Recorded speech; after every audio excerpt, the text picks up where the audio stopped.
મુંબઈથી સમાચાર આવી રહ્યા છે। મુંબઈ ડિવિઝનમાં ભારે વરસાદની અસર ટ્રેન વ્યવહાર ઉપર પડી રહી છે।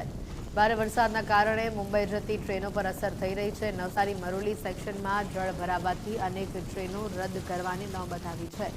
ભુજ દાદર સયાજીનગરી એક્સપ્રેસ ગાંધીધામ સુધી જ દોડશે।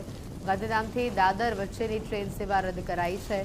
દાદર ભુજ સયાજીનગરી એક્સપ્રેસ રદ કરાઈ છે। અમદાવાદ બાંદ્રા ટર્મિનસ કર્ણાવતી એક્સપ્રેસ રદ કરવામાં આવી છે। બાંદ્રા ટર્મિનસ અમદાવાદ કર્ણાવતી એક્સપ્રેસ રદ કરવામાં આવી છે। Ahmedabad Mumbai central AC double decker express રદ કરવામાં આવી છે। મુંબઈ સેન્ટ્રલ અમદાવાદ એસી ડબલ ડેકર એક્સપ્રેસ રદ કરાઈ છે। અમદાવાદ મુંબઈ સેન્ટ્રલ તેજસ એક્સપ્રેસ રદ કરવામાં આવી છે। મુંબઈ સેન્ટ્રલ અમદાવાદ તેજસ એક્સપ્રેસ રદ કરાઈ છે। અમદાવાદ મુંબઈ સેન્ટ્રલ વંદે ભારત એક્સપ્રેસ રદ કરાઈ છે। મુંબઈ સેન્ટ્રલ અમદાવાદ વંદે ભારત એક્સપ્રેસ રદ કરાઈ છે। મુસાફરી પહેલા ટ્રેનની આ સ્થિતિ ચકાસી લેવા તમામ મુસાફરોને અપીલ કરવામાં આવી છે।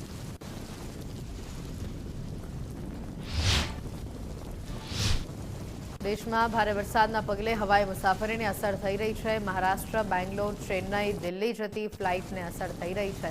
વહેલી સવારથી મુંબઈ જતી આવતી કેટલીક ફ્લાઇટ્સને રદ કરવાની નોબત આવી છે। ખરાબ હવામાનના કારણે કેટલીક ફ્લાઇટો 5 થી 10 કલાક મોડી ચાલી રહી છે। આજે પણ મહારાષ્ટ્ર જતી આવતી ફ્લાઇટ્સને રદ કરવાની નોબત આવી છે। અમદાવાદ એરપોર્ટ પરથી જતી 4 જેટલી ફ્લાઇટ રદ કરવામાં આવી છે। અમદાવાદ એરપોર્ટ પરથી જતી 10 ફ્લાઇટોના સમય ખોરવાયા છે।